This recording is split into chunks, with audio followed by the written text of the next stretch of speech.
Sir இன்னைக்கு junior விகடனில் நடக்கட்டும் நடக்கட்டும் பதிவுத்துறையில் என்ன சலசலப்பு அப்படின்னு சொல்லிட்டு ஒரு செய்தி வந்திருக்கு சார்.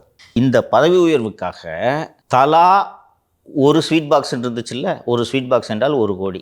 நல்ல போஸ்டிங்குகளை வாங்குவதற்காக, நல்ல போஸ்டிங், நல்ல இடம், ஏஜில் நல்ல இடம். இப்போது செங்கல்பட்டு எடுத்துக்கிட்டிங்கன்னா நல்ல சரியான காசுங்க, ஏன்னா ஈஸியாக அதில் தான் வருது, நல்ல சரியான துட்டுங்க. அதனால் அங்கே போகிறதுக்கெலாம் 3 கோடி. 3 கோடி வாங்குறவங்க ஏன்ப்பா டபுள் டாக்குமெண்ட் பண்ண மாட்டாங்க?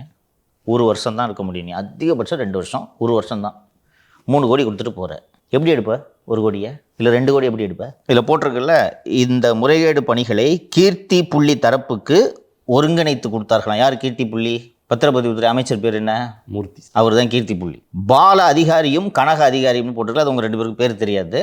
ஒருத்தர் பாலசுப்ரமணியம், நம்ம நிகழ்ச்சியில் அடிக்கடி பேசியிருக்காங்க, அவர் ஐஸ்கிரீம்லாம் சேர்ந்துட்டு தான் அந்த டபுள் டாக்குமெண்ட் வேலை பண்ணியிருக்காங்க அப்படின்ட்டு.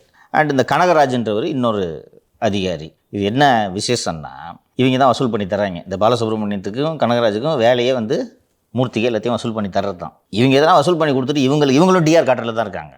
இவங்க வசூல் பண்ணி கொடுத்துட்டு நம்மளும் ஏஜ் ஆகலான்னு பார்த்தா ப்ரொமோஷன் ஆகிற நேரத்தில் இவங்க 2 பேருக்கும் ஒரு சார்ஜை கொடுத்து உட்கார வச்சிட்டாங்க.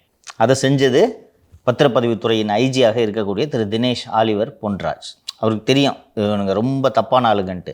இந்த பாலசுப்ரமணியம்லாம் எப்படின்னா, மந்திரி இவர் தானே வாங்கி தர்றாரு. அப்போ மந்திரி பாலசுப்ரமணியம் சொல்கிறது கேட்பாரா, அவரோட ஐஜி சொல்கிறது கேட்பாரா? அதனால் பாலசுப்ரமணியம் ஐஜியவே மிரட்டுறது, ஓகேவா?